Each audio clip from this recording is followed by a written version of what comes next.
Fellow Falcoholics, what is up? Welcome to the Falcoholic Lives Falcons Q&A featuring our patrons feat bi-week edition here on the Falcoholic Live. Seemed like a perfect time to do one of these. This is technically November's Q&A because I didn't get it done last week. So, you will still get a December one, but the bi-week seemed like an ideal time to do one of these as as there's a lot to talk about, obviously, with the Falcons at 5-8, and we have the most illustrious of all guests. No, not Aaron Freeman, Dave Choate, the Falcoholic himself at the Falcoholic, joining us tonight. Dave, how you doing? Good. I don't know if I'm truly the most illustrious, but I'll take it. Yeah.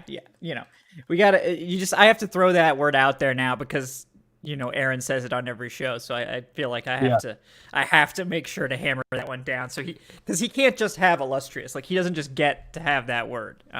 No, there's no ownership implied there. So yeah. But yeah, we're gonna get to some stuff. I know we had a repeat question, well, one that we didn't answer last time from Soler regarding a nightmare Falcons coaching staff, and Dave and I are working on it, our ideas for that. So stay tuned, Soler. We will get to it tonight. I know we have plenty of questions from the Discord and from the Patreon as well. So, of course, welcome all patrons who are going to be here live. I know a lot of people will be watching this after we record and listening to the audio. Anyone can take part. All you got to do is join the Patreon, patreon.com/Falcoholic-Live. All tiers get access to the Q&A sessions. As you can see, they're going to be a lot of fun. So if you're interested, go check it out. You can join at any time. Patreon's finally gotten rid of their really dumb, like, we're going to bill you on the first of the month for the full month regardless of when you start thing, which I always hated. It will now bill you when you join, and then that will be your month. So you don't get double charged ever, which thank God they finally did that because it was pretty dumb before that. So there's no reason that I would recommend like waiting until the beginning of next month to join. You can join at any time and get your full money's worth. And also, you get our gratitude, which is worth something, I think. But, that's up to you, I guess. But predictably, Dave, we have a lot of questions about quarterback today. And before we even get started, I do just want to get your general idea of, we've talked about it in the Discord some, but are you sort of feeling like I do that this change is more or less inevitable, or are you more on the fence? Where do you sort of land on it? Yeah, I think it's inevitable. I think the little bit of wiggle room that was left was, hey, are we still technically in a playoff chase? Like, would Arthur Smith not want to kind of go back on his word there? But I think we've seen at this point, the Falcons are effectively dead in the NFC South. 4%, 9%, whatever chance you want to put it at, they almost have to win out at this point and have Tampa Bay collapse, which is not impossible. But I don't think it's going to happen. And I think, I wrote back in early October that the right time to get Ritter in was like either after you had some preparation time for him or against a really easy opponent. And they chose not to put him out there against the Panthers, which probably turned out to be wise, actually. So your choices were after a long week's break before the Steelers game, which they chose not to do, or here after the bye. So it's the right time. It gives him 4 games. You have seen through 13 games what you're going to get from Mariota, good and bad. And that, you're not bringing him back as your unquestioned starter at the very least. So it's time to get a look at the rookie. So I think it's pretty much a done deal. I think it's just a question of when it will get announced. And I don't know if that's going to be next Monday or if it's going to be after we see Ritter taking first team snaps on next Wednesday. But I feel I would be very, very surprised if the change doesn't happen. Yeah, it's basically like everyone is talking about it now. Like, you've got Dave Archer out there, and you've got, The Athletic talking about it, and national people talking about it, and it's gotten to the point where it's like it just sort of has to happen. Like, if you don't make the change now, there's going to be questions about, like, well, is Ritter that bad that we can't see him? Like, that you want to hide him or, like, protect him from even being on the field? Like it's going to create more controversy to not do it at this point, I feel like, than it would be. Because it's hilarious. It was funny, this wasn't intentional, obviously, with the 49ers lost Jimmy Garoppolo, sadly, for the year. and Brock Purdy, has now played a game. So now the last quarterback taken in the draft has played before Desmond Ridder. At this point, it seems like pretty much every other major quarterback other than Sam Howell has also played, including Bailey Zappi and Malik Willis started a few games for the Titans. Kenny Pickett obviously has been playing for the Steelers. So it's funny that maybe the most pro-ready guy in Desmond Ridder is going to be the last one to take the field. But that's how it was with Patrick Mahomes, too, and we know how that turned out. So I don't necessarily hate, because honestly, up until the last few weeks, Mariota was... I feel like this last 4 to 5 game stretch was really rough for him. But before that, it was like he wasn't playing poorly enough that you were thinking that we have to yoink him. I think that has changed over the last several games. It just hasn't gotten any better, and the offense has continued to get worse and worse in terms of scoring output. So I think the time is clearly now, but it feels so like inevitable, like everything is blowing in one direction, which, when we started talking about it, I feel like after Thursday Night Football in Carolina, that was sort of the turning point, but nope, the team wasn't talking about it. They weren't willing to talk about it. Now it's, everything's on the table, so I think that's an answer without it officially being an answer, that they were that quick to basically go back on there. There is no quarterback conversation phrasing. So, yeah, and I think with Mariota, it is like the whole thing that's been frustrating about this year is you've had people who, I even saw it after Sunday, which was comical given the performance, where it was like, well, look at all those bad routes and drops, and it's like, okay. But the other edge of that has been, Mariota stinks. He's the worst quarterback in football. And that's never really been true. I think the issue for me has been, he's not progressing, right? Things are not getting better this late in the season, despite, every week them saying, oh, we got to, prioritize cleaning up this and that. Like, that's the kind of stuff that when you have a veteran, if things aren't getting better, you do think logically about the rookie because, you're hoping to see some sort of forward progress, even if he comes in and he's not as good as Mariota right away, which frankly could happen. So it's been time for a little bit. It's definitely the right time now. And like you said, everything seems to be pointing toward it. So it's an interesting and exciting time. yeah, very much so. If nothing else, it will provide intrigue for this team over the final 4 weeks. So, I'm open to that at the very least. All right, let's get to some questions here. So the first one we have from NC Hammer in Discord. So the first part of the question, obviously, we know that Baker Mayfield has been claimed by the Rams, but I think he was asking, like, what are your thoughts on the Falcons pursuing Mayfield?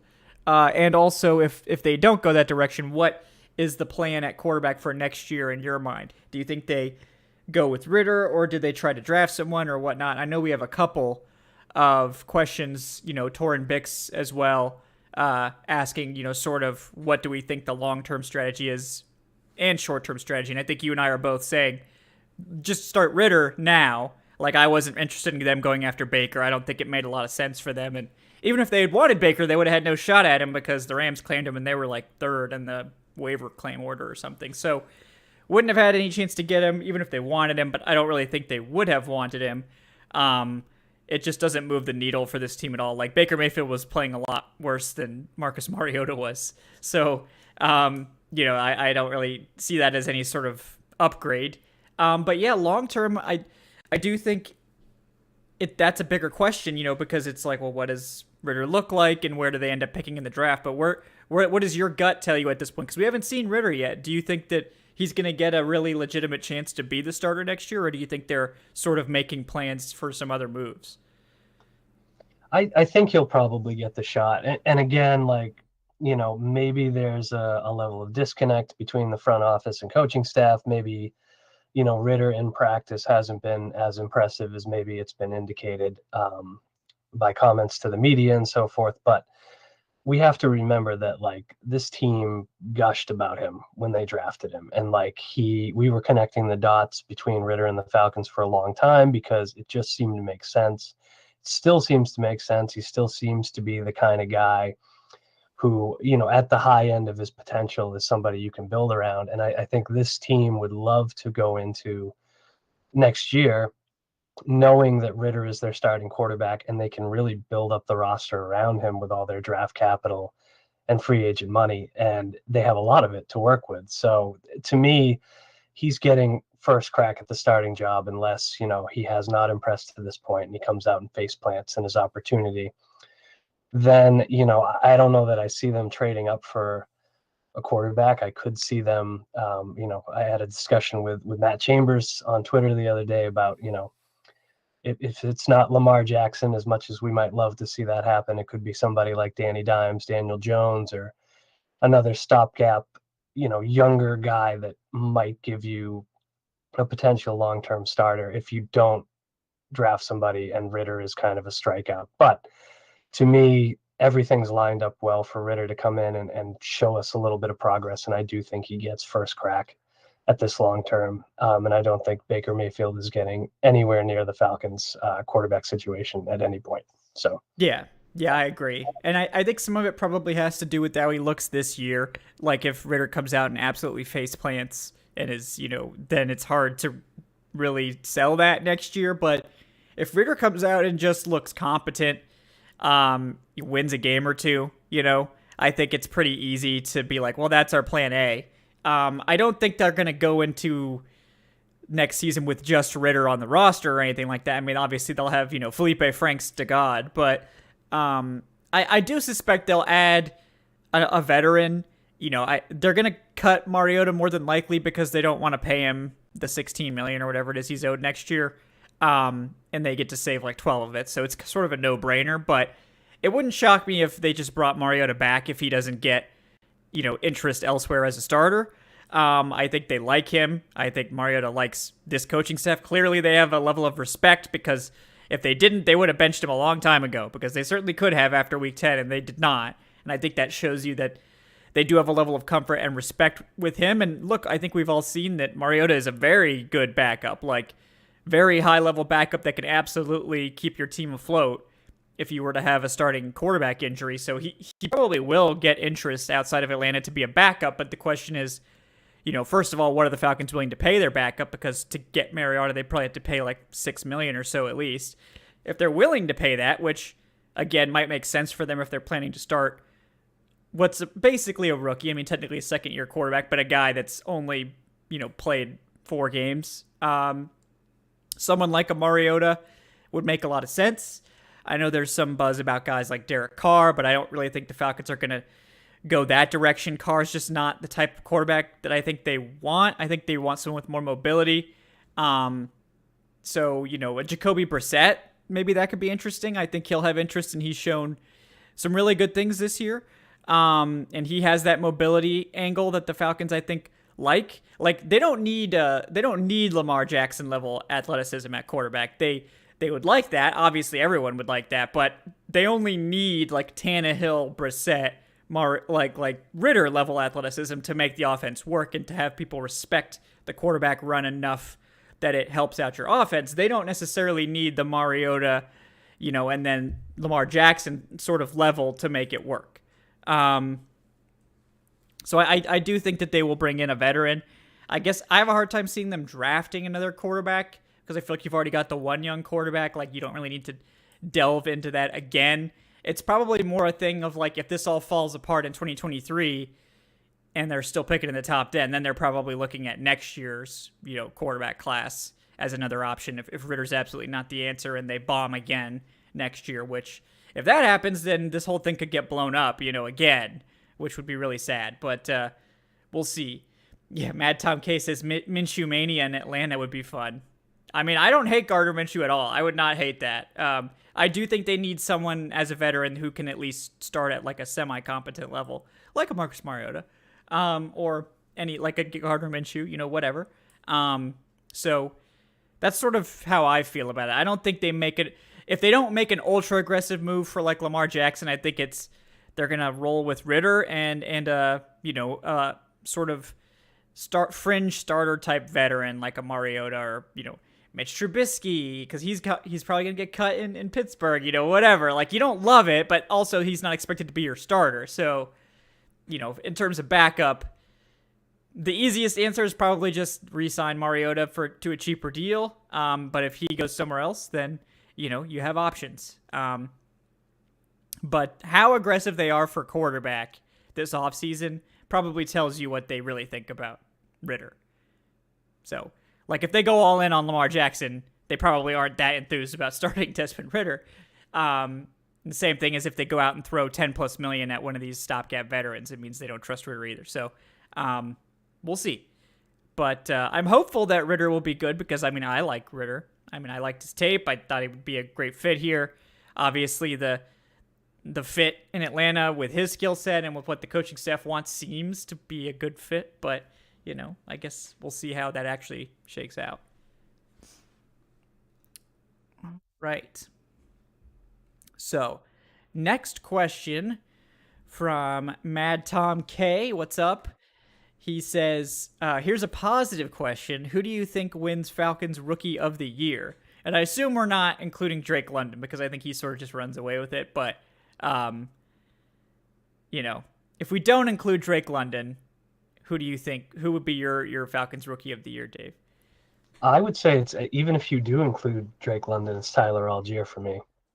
I think that Algier has really impressed. I think he's been a really productive runner. I think he's been much better in pass protection than I expected him to be. And when they use him as a weapon through the air, he's been good there too. I think, London's obviously outscored him, but I believe Algier actually has more combined yards on the season than London. So to me, working in a position group that's more crowded, where the Falcons had more options, he didn't, immediately start the year with a major role. Like, I think he's done fantastic work. So I would vote for Algier. Yeah, I think that's fair. Honestly, and I agree with you. Like, his total yardage numbers are exceptional. And like, as a receiver, I think that's where he's actually impressed more than I think anyone expected. The yards per reception isn't crazy, but 10 targets, 10 catches, 87 yards, and he has a receiving touchdown. And it feels like he's had a number of just really good long gains as a pass catcher. And I think his pass protection, too, has really been a part of his game that the team can rely on. He's sort of become the de facto third down running back with Damian Williams injured. And that's terrific. And after starting out the year sort of low in the yards per carry, like, I think he was in the high threes for a little while. He's up to 4.6 now, clearly finding his footing there. And I think, like, this goes into another question that we had about the running back room going forward. And I agree with you, Dave. I think on offense, it's probably Algier, London for me. Defense, Arnold Ebiketie, I think, sort of clearly was the runner there. Like, the leader there. With him getting hurt, it complicates things a little bit, but I think he's played really well. I hope he's back soon because they need him desperately. So They really do. They really do. Yeah. But yeah, I know we had a lot of questions about the draft. Namely, there was a mock draft that I sort of dunked on, and I dunk on Draft Network in fun because I'm friends with those guys and they do great work. And I always like to call out people who do mock drafts that I don't like because I also make a lot of mock drafts that people don't like. So it's sort of just, the circle of mock drafting. But they had Bijan Robinson going to the Falcons at 15. And I was like, well, I think the Falcons have one of the best running back rooms in the league right now. And with the trenches in this state, I just don't see them drafting a running back at 15. I don't like it. Now, that could change. They could spend all their money on the trenches, and then we go into the draft saying, like, okay, we can draft whoever we want. That could happen. I don't know yet. But to me, I see Cordarrelle Patterson, who hasn't really shown any signs of slowing down this year, still averaging over 5 yards a carry, just had a kickoff return touchdown, like, looks as dynamic as ever, playing really well. Now, they only have him under contract for one more year, and he'll be 32, so yes, you do have to start thinking about life after him. But in that regard, you have Tyler Algier, who we just talked about, who's probably their Rookie of the Year, who's been very effective as a runner. and now looks like a reliable third down option as well. And then you have Caleb Huntley, who sort of came out of nowhere and has basically kicked Damian Williams off the roster. Like, I imagine he's healthy enough to come back now. I guess we don't know for sure, but Huntley is just too good to put back on the practice squad. He's also averaging almost 5 yards per carry. So, to me, it's like you've already got three guys that you're comfortable giving carries to. And you have Avery Williams, who is averaging, he has 14 attempts, and he's averaging 5.9 yards per carry. So he's already giving you some good stuff as a relief runner. He's caught some passes as well. And obviously he's a great punt returner. So it's like, I don't even, like, if they draft another running back, I mean, if it's Bijan, obviously, like, you just make room for him. But you're probably saying goodbye to one of those guys in terms of the active roster. And, like, it's sort of why I feel like a running back is just not a big need. Like, it's just not. Like, I feel like what their running back room is, like, so far from a problem area that it just doesn't make a lot of sense to me to go and draft there, even, like, in the later rounds. Like, I mean, if you want to draft a running back with, like, one of your, like, multiple 7th-round picks, you know, as, like, a dart throw guy, that's fine. You can draft anything you want in the 7th round. I do not care. Like, anything you want, that's fine. I'm not going to argue with 7th-round picks. But how do you feel about the running back room, and do you think that's, you know, something that, do you agree with the Bijan pick in principle or in reality, or are you sort of off that train, and your thoughts on that room in general? Yeah, I would prefer not to. I've had this argument many, many times over the years where I got very tired of the Falcons, signing veteran backs who were older. Your Steven Jackson, your Todd Gurley, even though he wasn't actually that old, because it just hasn't worked out for them aside from Michael Turner, and they kept trying to go back to that well. And of course Cordell Patterson, but that's kind of a unique case. And then, the clamoring from fans, like, get this running back in the first round. Well, I really don't feel like in today's NFL that you need to. There are guys who are special, who are worth that. Maybe Robinson is one of them. But to me, when your ground game is this good, when you are on track to put up the second highest, rushing yardage total in franchise history, with a crew of guys who, one was not a full-time running back 2 years ago, one's a 5th-round rookie, one's an undrafted free agent, and one's a converted cornerback. Like, that's your room, and you're consistently running against everybody. Like, to me, that proves that you have a scheme and a desire to run and the right mix of talent. So, if you need to add another back because you're, concerned about Patterson holding up, or you're looking to the future there and you want to get a veteran or a late round draft pick, great. I totally understand that. But to, like, blow up this backfield, introduce a new feature back who's going to, push Algier and Huntley way down on the depth chart, after the work they've done this year, take touches away from Patterson. To me, that just doesn't make sense to do. So I do think, I get why people are doing it, because everybody says, Arthur Smith wants his Derrick Henry.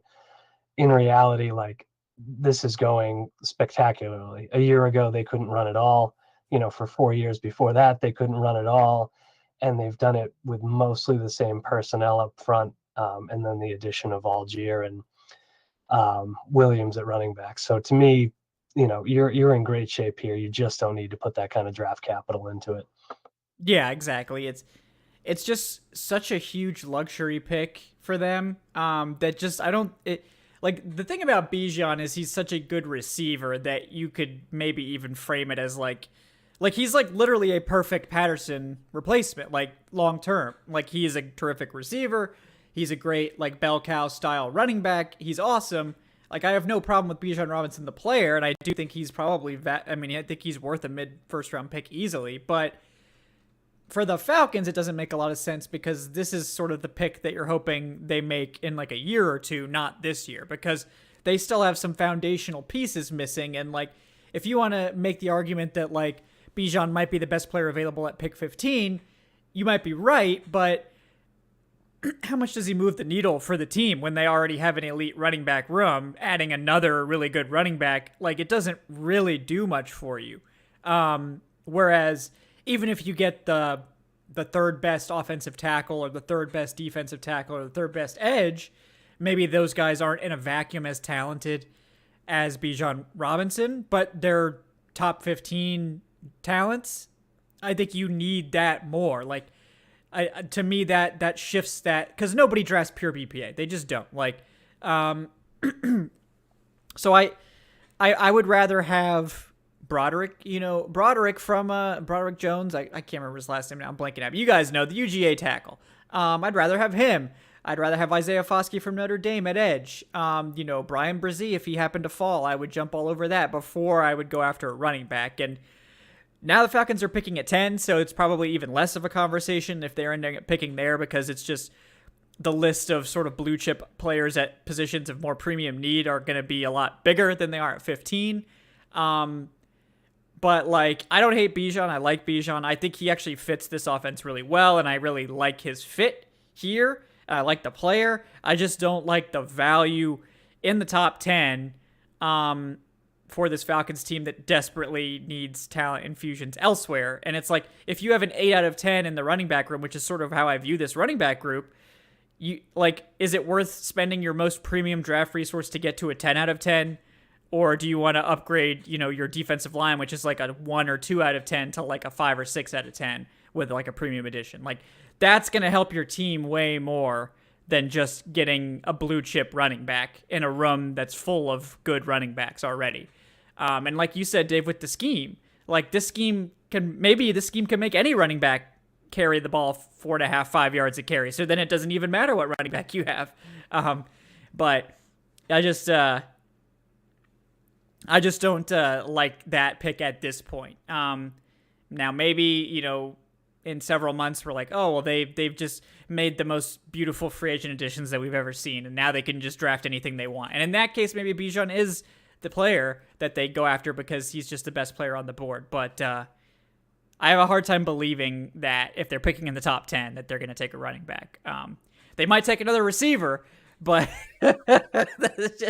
I would never rule that out. You can never rule that out. No. Yeah, we can't rule that out. But yeah, that's good questions, though. I know we had a lot of people asking about that. Nico asks, is there a center that you would trade for, like a veteran center from another team, that you value high enough to trade for in free agency because the free agent class sucks? I don't know. I mean, I do wonder if they go after Ben Jones, right? The Titans center. And the Titans just cleaned out their general manager, so who knows what the hell's going on with that team. Like, maybe they're trying to do a fire sale or something. I mean, I don't know. But we know he would be a good fit. I also think they could consider drafting a center high, which is what I did in my mock. But, yeah, unfortunately, Alex Mack, I believe, will probably be retired, fully retired, not considering coming out. So don't think we can pull Mack out of retirement.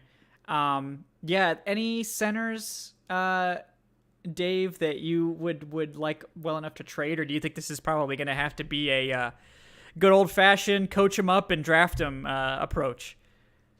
I think it's to coach him up and draft him. I think if you're not thrilled with Dahlman and Hennessy as your options, maybe Nuzul, because he's hanging around at center as well, then you're going to have to draft somebody. I don't see any inspiring choices out there, and I don't think they're going to trade for a center. That's just not something I can see them doing. And I think, if anything, with Mike Vrabel maybe taking personnel power, you'd have to fight harder to get Ben Jones. Maybe they can trade Tyler Vrabel. I don't know. But, that they have that's what that signing was for. We hold all the power now. So it's an amazing stroke of genius there by Terry. But I don't think you're going to do anything but draft a center. And I still think ultimately they're probably going to go with Dahlman next year again. I think they've seen enough out of him to do that, but it's obviously, I don't blame anybody for asking about or thinking about upgrades, because center play has been a little shaky the last couple of years. Yeah. And to me, it's like, we've had some pleasant surprises at left guard. I feel like, you take like Colby Gossett had one bad game, but now I think he's had 2 pretty good ones, maybe even 3 pretty good ones. And then Elijah Wilkinson, was looking very good, and it seemed like he was sort of really hitting his stride. He was improving in PFF grade like every week before his injury. So it's like maybe you've got left guard figured out enough, because one of your positions you're going to have to go cheap at. Like you're going to have to find a way to not you can't just sign a premium guy at every offensive line position. You can't do that. So you either have to have a rookie or you have to have affordable veterans manning it. And I think at left guard between Gossett and Wilkinson, and maybe Chuma Adoga, who came in and was decent, like you have, I think, a couple of guys there that you can just re-sign for cheap and let them duke it out, and it's fine. At center, and you still have Mayfield and Schaefer too. Yeah, exactly. So I think they've invested enough at guard. And then you have Chris Lindstrom, who's probably going to get the biggest guard contract in the NFL this offseason, so that one's locked down. Now, obviously, we could talk about right tackle. I'm sure we've had some questions about Caleb McGarry and his looming extension decision. But center, to me, is like the clear weak point now. So when you have premium draft capital and there's not a lot of centers in free agency, it's a logical thing to me where it's like maybe you do draft a center high. You have like that's a luxury pick I can get on board with. And I'm gonna harp it a little bit. We could have just taken Creed Humphrey, but and then have the best young center in the league. But I digress on that. There's a few good centers that are all potential second round guys. Cedric Van Pran from Georgia, I know somebody mentioned in the chat. John Michael Schmitz, it seems like he's probably going to be more like a late first type of guy when it all is said and done. But, I don't think they're going to draft a center if they're picking in the top 10. But could they draft a center at the top of the second round? I think they should strongly consider it, and it depends on who else is there as well, obviously. But I would not be upset at all with drafting a premium talent at center because of all the things we just mentioned. Left guard is more or less okay. And right tackle, the tackle free agent class is drastically better, so you feel like you can probably solidify that spot with some cap space and spend there. And maybe you do take a young tackle too. That's another position you could consider taking in the top 10. But the offensive line is so important for this team. We know how important it's going to be. It's a foundational piece of this offense. They haven't really invested premium assets in it since this staff has been here, other than Jalen Mayfield. And that seems like probably that's not going to happen because now we're 2 years in and we have, worst guard ever as one of those seasons and then basically a whole year on IR as the second one. So I'm not really putting too much stock in that one. But I think there's a potential scenario where they do spend a premium pick on another center. But like Dave said, if it ends up being Dahlman again, it's not a disaster, but when that's your clear weak link, I feel like you got to do something. And maybe that something is a premium pick, or maybe it's signing a veteran to compete, and that's sort of all they do. Yeah.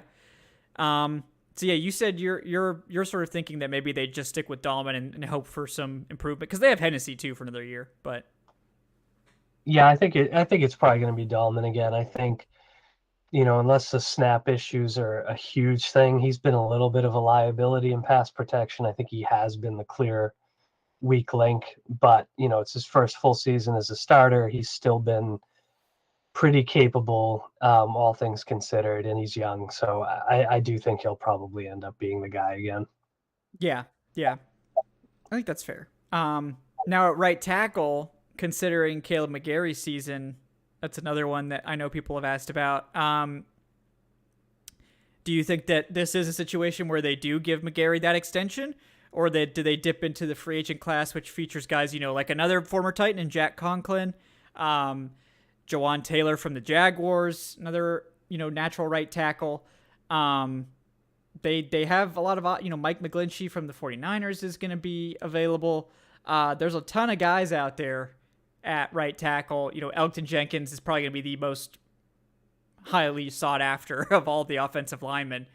So I'm not really entertaining that one realistically. But yeah, what do you think there? Do they just make the re-signing, or do they go after somebody else? Yeah, I think unless you can get somebody like Jenkins, I would probably, and I've been going back and forth on this, but I think if you don't think that McGarry just happened to have a career season because, he's looking for a payday, which I guess is a concern. You look at the strides he's made in pass protection this year, which I think have been real enough, and the fact that he has been a key piece of this line in terms of the ground game, which is such a huge deal to Arthur Smith and this team. Like I think they'll be tempted to re-sign him, and I think they'll hope that because this market is flooded with quality options, that maybe it brings his price down a little bit. So that's where I'm at today. If he has a bad game next week, I'll probably change my mind. But yeah. Yeah, and he's definitely having a really good year. His pass protection has improved over the course of the season. Early on, it was still a problem, but it's much better. And then as a run blocker, he's been elite. I think he has like an over 90 run block grade according to PFF, and we know how important that part of the game is to the Falcons. So like, if they want to, this may be a team that does prioritize the run blocking over the pass blocking, and that's okay. And honestly, I think it's easier to find those premier run blockers than it is to find the elite pass protectors, and not forcing all of your tackles to always have to be on an island and all that, your offensive linemen. I think that's honestly a good thing. That's one of the nice things we've seen from this offense, taking the pressure off those guys up front and not making them just pass block 55 times a game or whatever. So yeah, at this point, like I think McGarry has continued to have good games after good games, and like he just had a really good game against TJ Watt. He's gone up against some premier pass rushers and hasn't really faltered. The thing with McGarry is that he is a bit of an older free agent for like this to be his first cycle, but he's only going to be 28 next year. So it's not like this is like a 31-year-old guy you're giving a big extension to. You could give him a 3 or 4 year extension. He'll still be in his early 30s. That's absolutely fine. I do wonder if they still consider drafting a tackle relatively early in this class, not necessarily playing them at tackle initially. Like, you've heard me talk about Peter Skoronski. I know you guys have asked about him in the chat too.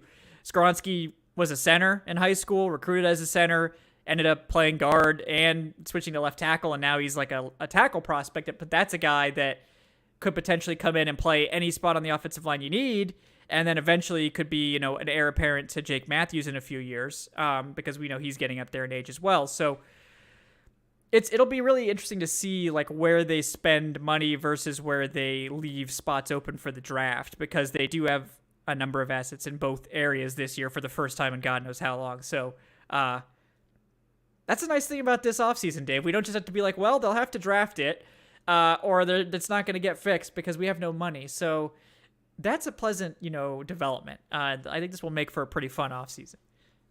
It will, and I can't wait to see. I feel it in my bones that there's going to be a big name free agent from the Saints that's poached by Terry over to the Falcons. I don't know if it's going to be Davenport or somebody else, but I have a feeling that because they are in cap hell, they're going to lose a potentially valuable player to Atlanta, which is going to be sweet.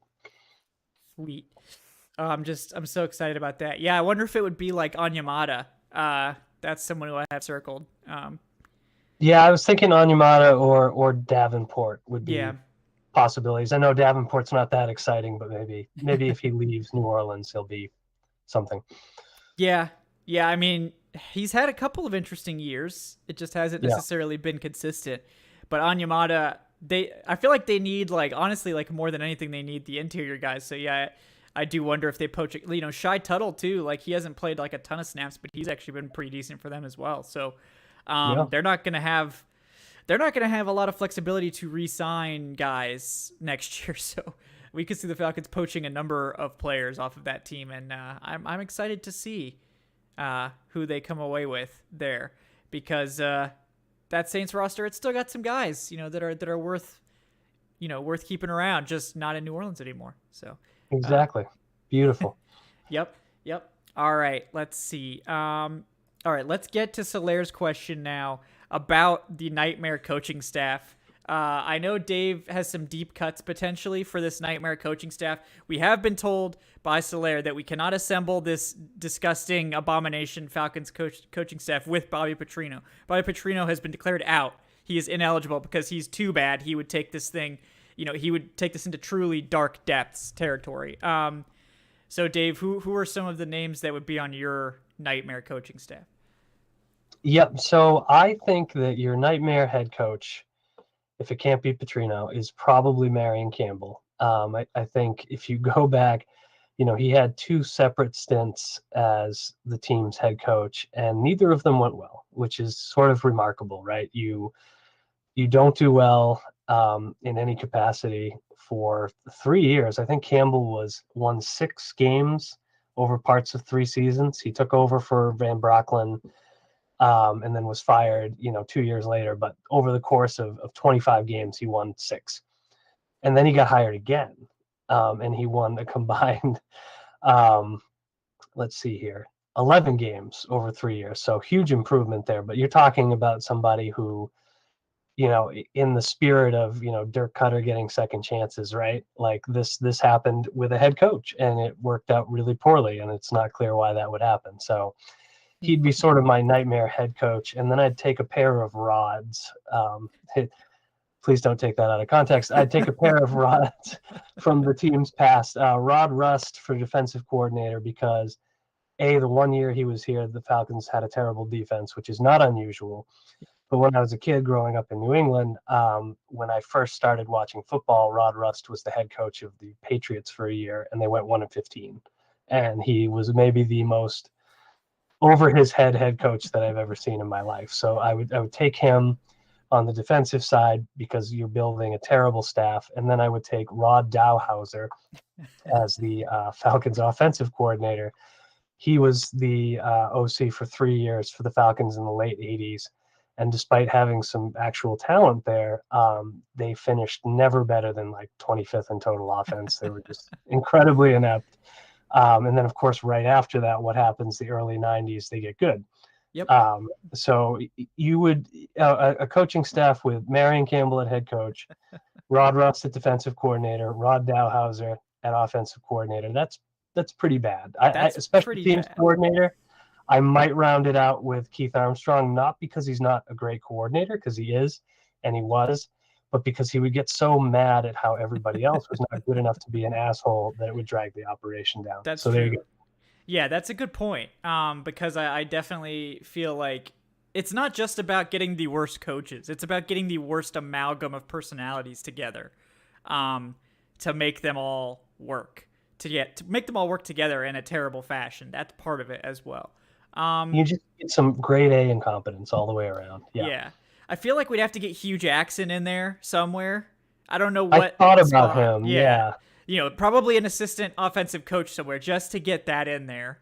Actually, and then, it might be worse if he was like, you could install him as your head coach instead of Campbell, because I think as an offensive coordinator, Hugh Jackson was pretty good. As a head coach, he's one of the worst I've ever seen. So he's a good candidate too. That's true. We could do some shuffling around. Let's see. And then the offensive line coach from the Dan Quinn era, the late Dan Quinn era. I can't remember his name now, but you know the one I mean.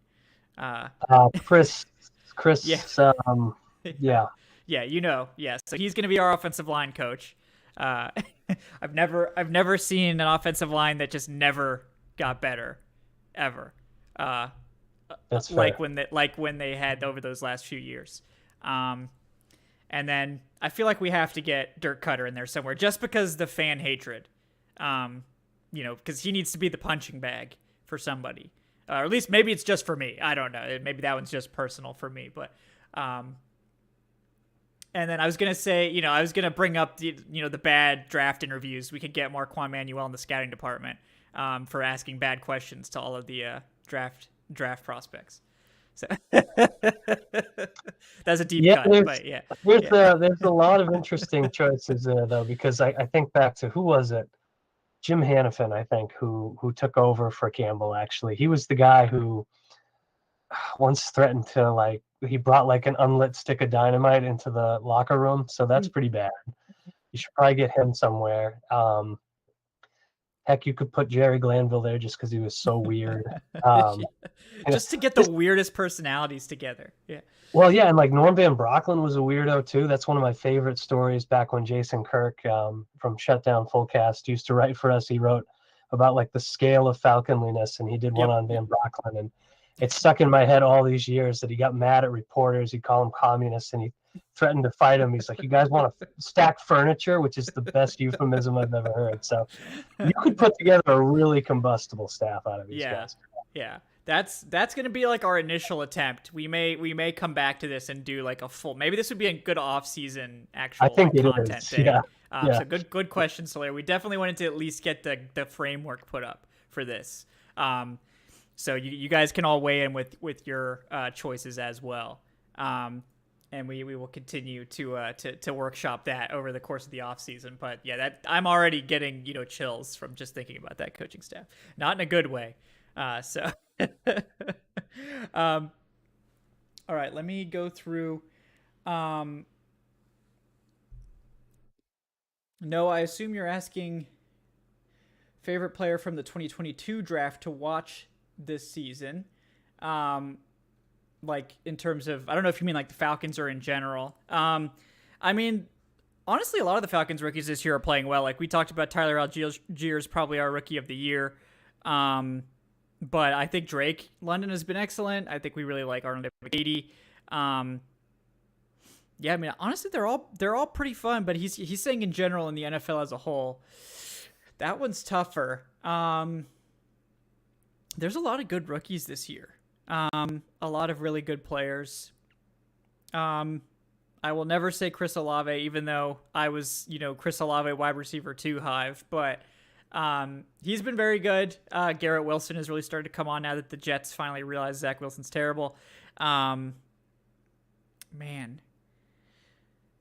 there's a lot of good players. I was really enjoying watching Jordan Davis. He hasn't played a lot yet, but there was just that one picture of like Jordan Davis towering over Carson Wentz, and it just looks like Carson Wentz is like a little child next to Jordan Davis, like standing up at full height, and that to me has always stuck in there. But yeah, any young guys in the NFL that you've really been enjoying, Dave?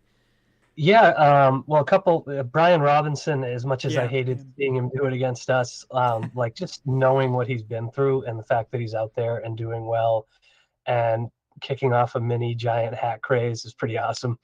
So big fan of his. And then I did draft Kenneth Walker in multiple fantasy leagues, so I've been watching him a little more closely than I otherwise might, and he's a terrific back too. I think this has been a really stellar class for running backs, actually. And it's been kind of fun to watch those guys. So I would say that, and then of course the Falcons rookies because I love them all. yeah. It's like picking your children, Yeah, they're young enough to be my kids, which hurts. So there's that. Yeah, I'm getting to the point now where like, more than half of the league is like younger than me now. So we're slowly progressing down that path. It's coming, folks. All right, we got Daniel first. What's up, man? He says, who are your top free agent targets this offseason?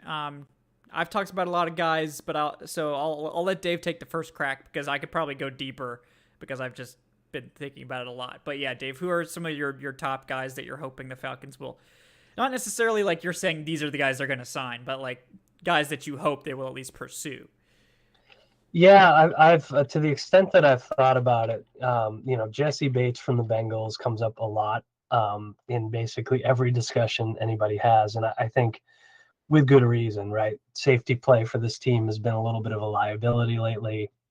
As much as I like Richie Grant and Jalen Hawkins, adding somebody like Bates would be huge for the defense. Darren Payne is probably my personal favorite who will be available. I think that, some inconsistency aside, he has tremendous talent and he'd be a great fit for this defense.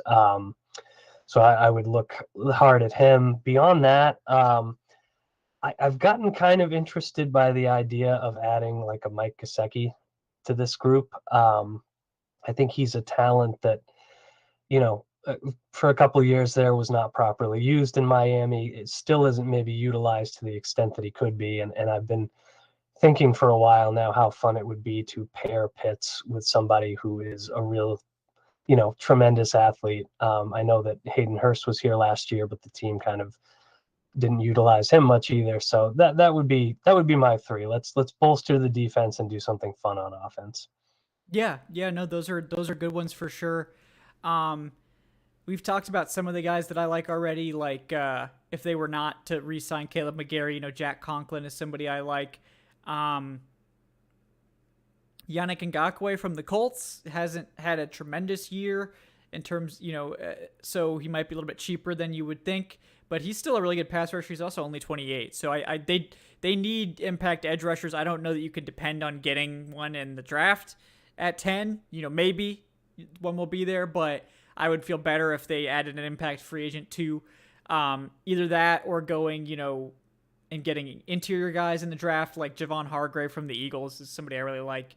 Larry Ogunjobi, Davin Tomlinson. There's a bunch of guys. Dave mentioned Daron Payne, who's probably going to be the highest paid one out of all these guys. But there are so many good interior guys. David Onyemata is another guy we mentioned, right? Like he's getting older, but the Falcons need guys there. I think you have like three, basically, that you can sort of, think that these guys are coming back in Grady Jarrett, Taquan Graham, and I think Abdullah Anderson has earned, a return journey. But in terms of the rest of the guys, it's sort of a free-for-all, and I would love to see them add a big nose tackle like a Dalvin Tomlinson or draft someone there, because there's several really good nose tackles in this draft. So that could be the way to do it, is to go out and draft your nose and then sign a premium sort of pass rushing guy like a Payne or a, Hargrave or Ogunjobi even. There's a lot of good guys there. And I think a sleeper sort of place could be corner again, where like Casey Hayward is still good, but this group is clearly not set. And you could see them potentially go out and make a premium addition there to give Terrell a real, top guy across from him. Because the one thing about Hayward is that he has played the slot extensively as well. So if they're not sold on Oliver being the guy there, they could move Hayward into the slot. They already have a good backup in D. Alford behind him. Maybe they go sign someone like a James Bradbury to a big deal, and you get that sort of elite, one, because Bradbury's had an awesome season this year for the Eagles. He's been totally legit. So that could be sort of a sleeper thing. It's not necessarily high up my list of expected signings, but I like that. So those are the guys that I'm sort of eyeing, mostly defense, as you guys can tell. But because I think honestly, the receivers, I honestly don't think they unless they're going to add like a premium guy there. I feel like the depth is absolutely fine. We should re-sign Zacchaeus. I think he's shown that he deserves to be here. He's worked his ass off. He's earned a contract. We have Drake London. But like Daryl Hodge, Damiere Byrd, like both those guys, I think are quality guys in your top 5 receivers. So really, you're talking about maybe we add one more guy to the mix, but I think that could be a day 3 pick or like somebody like that, or unless you're gonna go really premium, add someone in the draft. I think you just draft someone on day 3 and roll with those guys, and I think that group is better than expected considering the level of investment. Brian Edwards got cut because of how well these other guys have played. So, not expecting them to invest a lot there, but something to maybe keep an eye on for like a low-level addition. But, yeah, I think we've covered a lot of ground. Let's see if I can find one more. We got a few more minutes. Stacking furniture. Oh, God. That's just cracking me up. That is amazing. It's in my head at all times. It's like one word away from my head at all times. Yeah. Yeah. All right. Let's see. Yeah, if you guys had one more question, I'll scroll up because I know we missed probably some. But yeah, I think we've done pretty well, covered a lot of ground. We will have another one of these probably later in the month, guys, because this is technically, like I said, November's. So we appreciate everyone's patience on these. It's I want to get Dave the Boss Man. He's very doing a great job of coming on these. I know you guys need your monthly serving of Dave meat in here. So I know you'd rather wait for the great quality Dave meat than to have it rushed out and be half cooked or whatever. You can't get the low grade stuff. No. Yeah. USDA Prime. That's yeah. Yeah. I think we've pretty much covered it. I think it's really just for us. We're moving into the evaluation part of the calendar for the Falcons. Yeah, and Brandon, I know you mentioned it, wanting to do a live mock draft and where the patrons can be more involved. I would like to do that too. I think we will definitely incorporate that. So I think that's definitely something we can do as an off-season thing, to get some more input from the patrons, especially in crafting the mock draft. So yeah, I think that's a great idea. But yeah, I have a question for Dave, and that's where do you think they end up in the draft when the dust clears? You think it's top 10, fringe of the top 5, or do they actually end up winning some games and falling, down, I guess, or up, however you say? But I think 12 to 15, I think, is where I see them ending up. I think they'll win a couple of these games. I'm sticking with my season prediction record of 7-10. I think, maybe a couple lineup changes and some time with the bye gives them a little bit better performance. So I think when the dust settles, they'll be in that, 10 at the very bottom to 15.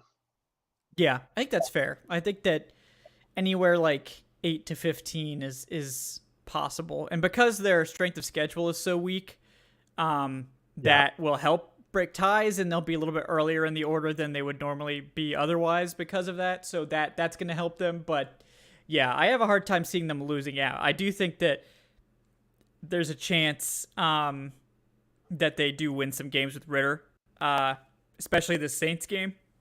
Because I feel like that's how the legend of Desmond Ritter begins. Like, he comes in for his first start on the road in New Orleans and like pulls that game off, and then it's like, okay, well, now he's our starter forever. Like, that's all I needed to see. Like, he beat the Saints in New Orleans. Okay, we're good. That's all we need. So there's an opportunity there, even though that's a really difficult place to make your first start, for a legendary beginning.